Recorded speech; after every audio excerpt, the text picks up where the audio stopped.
അതെയും താണ്ടി പുരിതമാനത്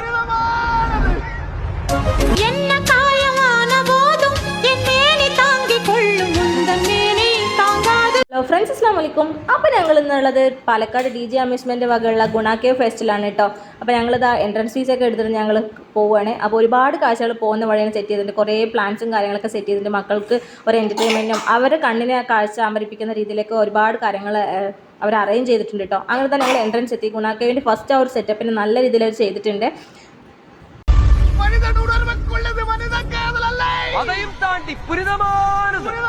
കയറി പോകുന്ന ഭാഗത്ത് തന്നെ ഡെവിൽസ് കിച്ചൺ എന്നുള്ള ഒരു സെറ്റപ്പൊക്കെ വെച്ചിട്ടുണ്ട്. പിന്നെ ഒരുപാട് ഹൊറർ രീതിയിലുള്ള കുട്ടികൾക്ക് അമ്പരിപ്പിക്കുന്ന രീതിയിൽ ഓരോന്ന് സെറ്റ് ചെയ്തിട്ടുണ്ട്. ചിലപ്പോൾ പെട്ടെന്ന് കണ്ടാൽ ചിലപ്പോൾ കുട്ടികൾ പേടിക്കിരിക്കും. പക്ഷെ മോന് ഭയങ്കര എക്സൈറ്റഡ് ആണ് കേട്ടോ പോയത്.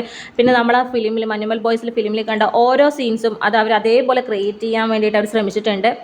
പിന്നെ കുറേ സ്കെൽറ്റൻസ് ഒക്കെ ഒരു ഒറിജിനാലിറ്റിയോട് കൂടി അവർ അവിടെ കൊണ്ടുവന്ന് വിട്ടിട്ടുണ്ട് കേട്ടോ. പിന്നെ മക്കൾക്ക് ഭയങ്കര എന്താ പറയുക, വൈൽഡ് അനിമൽസ് ഒരു വൈൽഡ് ആയിട്ടുള്ള ഒരു രീതിയിൽ അവർ ചെയ്തിട്ടുണ്ട്. പിന്നെ ഒരു വാട്ടർഫാൾസ് അതൊക്കെ നല്ല രീതിയിൽ ഒരു ഒറിജിനാലിറ്റി തോന്നുന്ന രീതിയിലാണ് കേട്ടോ അവർ സെറ്റ് ചെയ്തിരിക്കുന്നത്. മക്കൾക്കൊക്കെ ഭയങ്കര ഇഷ്ടമാവും.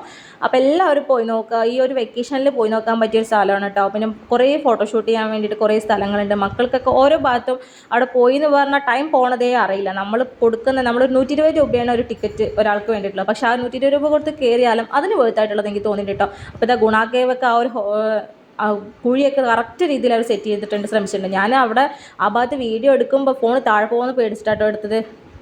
ഓരോ ഭാഗങ്ങൾ കാണുമ്പോഴും ആ ഫിലിമിൽ കാണിച്ച ഓരോ സീൻസാണ് കേട്ടോ നമ്മുടെ മൈൻഡിൽ വരുന്നത്. ഓരോ ഭാഗങ്ങളും കാണുമ്പോഴും എന്നോട് പറഞ്ഞുകൊണ്ടിരിക്കട്ടോ, ഉമ്മ ആ ഫിലിമിൽ ഇങ്ങനെയല്ലേ കണ്ടിരിക്കുന്നത്, ഇന്ന സിറ്റുവേഷനിൽ എന്നുള്ളത്. പിന്നെ ആ ഒരു ഇൻസിഡൻറ്റ്, ആ ഗുണാക്കേവിൻ്റെ ഒരു ഇൻസിഡൻറ്റിനെ സംബന്ധിച്ചുള്ള എല്ലാ കാര്യങ്ങളും അവിടെ സെറ്റ് ചെയ്ത് വെച്ചിട്ടുണ്ട് കേട്ടോ, എഴുതി വെച്ചിട്ടുണ്ട്. പിന്നെ നമ്മൾ പോയിട്ട് സ്നോ വേൾഡിലേക്കാണ് മക്കൾക്ക് കളിക്കാനും അല്ലെങ്കിൽ ഭയങ്കര ഇമ്പ്രസീവ് ആയിട്ടുള്ള കുറേ കാര്യങ്ങൾ സെറ്റ് ചെയ്തിട്ടുണ്ട്. അവിടേക്ക് പോകുമ്പോൾ തന്നെ ഒരു കൂളിംഗ് ആണ് നമുക്ക് ഫീൽ ചെയ്യുന്നത്. അതേ കുട്ടികൾക്ക് ഭയങ്കര അട്രാക്റ്റിംഗ് ആയിരിക്കും. മോളാണെങ്കിൽ അതിൻ്റെ ഉള്ളിലേക്ക് പോയപ്പോൾ തന്നെ ഭയങ്കര കളിയായിരുന്നു. മടിയിലിരിക്കണേ ഉണ്ടായിരുന്നല്ലോ, ഒരേ ഇറങ്ങി നടക്കലും എല്ലാത്തിലും പിടിച്ച് കയറാനാണ് നോക്കുന്നത്. കുറേ പെൻഗ്വിൻസ്, പിന്നെ കുറേ ഡിയോസ്, നായകൾ, അങ്ങനെ എല്ലാം സെറ്റ് ചെയ്തിട്ടുണ്ട് കേട്ടോ എല്ലാ കുട്ടികൾക്കും. പിന്നെ ഒരു കങ്കാരു, ഇതൊക്കെ സെറ്റ് ചെയ്തിട്ടുണ്ട്. മക്കൾക്ക് എന്താ പറയുക, അവർക്ക് ഭയങ്കര ഇഷ്ടമാവും. അവർ കുറേ കാർട്ടൂൺസിനെയൊക്കെ കണ്ട രീതികളൊക്കെ ഇവിടെ കാണുമ്പോൾ അവർക്കത് ശരിക്കും ഒറിജിനാലിറ്റിയോട് കൂടിയിട്ട് അവർ സെറ്റ് ചെയ്തിട്ടുണ്ട്. പിന്നെ ഒരു കുഞ്ഞു ഹൗസൊക്കെ സെറ്റ് ചെയ്തിട്ടുണ്ട് കേട്ടോ. എല്ലാ മക്കളെ കുറേ നേരം അവിടെ ടൈം സ്പെൻഡ് ചെയ്ത് പിന്നെ കുറേ വീഡിയോസ് ഫോട്ടോസൊക്കെ എടുത്തു.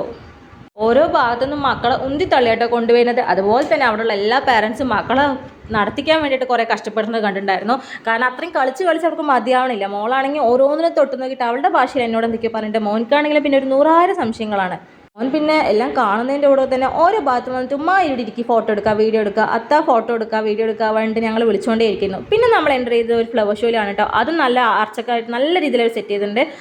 അവൾ കയറിയ വഴി എൻ്റെ വടിയിൽ നിന്ന് ഇറങ്ങിയിട്ട് പൂ പറിക്കാനാണ് കേട്ടോ പോയത്. പക്ഷെ അത് കിട്ടണ്ടേ. പിന്നെ എന്നോട് വന്ന് കുറേ പരാതി പറയുന്നുണ്ടായിരുന്നു, കുറേ കാര്യം അത് കിട്ടാണ്ട് കേട്ടോ. പിന്നെ എങ്ങനെയൊക്കെയോ സമാധാനിപ്പിച്ചിട്ടാണ് വന്നത്. നല്ല ഹാർട്ട് ഷേപ്പിലൊക്കെ അവർ സെറ്റ് ചെയ്തിട്ടുണ്ട് കേട്ടോ. ഫ്ലവേഴ്സ് ഭയങ്കര രസമായിട്ടുണ്ട്. ക്രിസ്മസ് വെക്കേഷനിൽ മക്കളെയും കൊണ്ട് ഒരുപാട് ദൂരമൊന്നും പോകാൻ പറ്റാത്തവർക്ക് ഇവിടെ പോവാട്ടോ. മക്കൾ പിന്നെ പരാതി പറയുകയില്ല. ഓരോ കാര്യങ്ങളും അവൻ എടുത്തെടുത്ത് എന്നോട് ചോദിച്ചുകൊണ്ടിരിക്കട്ടോ. സംശയങ്ങൾ ഓരോന്നോരോന്ന് ഓർത്തെടുത്ത് ചോദിക്കൊണ്ടിരുന്നു. അവർക്ക് അത്ര പറഞ്ഞിട്ടും തീർന്നില്ലായിരുന്നു. അങ്ങനെ ഞങ്ങൾ ഉള്ളിലുള്ള സെറ്റിങ്സ് ഒക്കെ കണ്ടു കഴിഞ്ഞിട്ട് പിന്നെ സ്റ്റാളുകളൊക്കെ സെറ്റ് ചെയ്തിടയ്ക്ക് പോയിട്ടോ. പിന്നെ അവർക്ക് മക്കൾക്ക് കുറച്ച് ടോയ്സും കാര്യങ്ങളൊക്കെ വാങ്ങി, മോൾക്ക് കുറച്ച് ഹെയർ ആക്സസറീസ് ഒക്കെ. ഒരുപാട് സാധനങ്ങളൊന്നും വാങ്ങിയില്ല. പിന്നെ ഫുഡ് ഐറ്റംസ് ഒന്നും അവിടെ നിന്ന് കഴിച്ചില്ല കേട്ടോ. എന്തോ എനിക്ക് അത്ര പറ്റില്ല. പിന്നെ ഞങ്ങൾ എക്സിബിഷൻസ് നടക്കണവർക്ക് പോയി. മോന് കുറേ സാധനങ്ങൾ റൈഡ്സിൽ കയറാമെന്ന് പറഞ്ഞു. പക്ഷേ എല്ലാത്തിനും ഓരോന്നിനും ടിക്കറ്റ് എടുത്ത് പോകാൻ അത്ര താല്പര്യം ഉണ്ടായിരുന്നില്ല. അപ്പം മോനിക്ക് സ്ലൈഡിൽ മാത്രം അത്യാവശ്യം കുറച്ച് വാശി പിടിച്ചു. അപ്പോൾ അതിൽ മാത്രമാണ് കയറ്റി വിട്ടു കേട്ടോ. അവൻ്റെ ആഗ്രഹം തീരുന്നവരെ കുറേ നേരം കളിച്ചിട്ടോ. പിന്നെ ഞങ്ങൾ പുറത്തിറങ്ങിയത് രാത്രി. ഇപ്പോൾ വീണ്ടും കുറേ ലൈറ്റ് അറേഞ്ച്മെൻറ്റ്സ് ഒക്കെ ചെയ്തിട്ടുണ്ടായിരുന്നു. നന്നായിട്ടുണ്ടായിരുന്നു കാണാൻ. വൈകിട്ട് 4 മണി തൊട്ടാട്ടോ സ്റ്റാർട്ട് ചെയ്യുന്നത്. ഞങ്ങളൊരു 4:30-5 മണിയാകുമ്പോൾ പോയിട്ടോ. ലൈറ്റ് അറേഞ്ച്മെൻറ്റ്സ് ഒക്കെ കാണാമെന്നുള്ള രീതിയിൽ ഇറങ്ങാൻ നിന്നത്. പക്ഷേ മോൻ സമ്മതിക്കണം, നമുക്ക് ഇപ്പം തന്നെ പോകണമെന്ന് ഭയങ്കര വശിട്ട്. അപ്പോൾ കുറച്ച് നേരത്തെ ഇറങ്ങി. അപ്പോൾ എല്ലാവരും പോയി നോക്കുക. അപ്പോൾ എൻ്റെ വീഡിയോ ഇഷ്ടമായി ലൈക്ക് ചെയ്യാനും സബ്സ്ക്രൈബ് ചെയ്യണം, ചാനൽ സപ്പോർട്ട് ചെയ്യണം.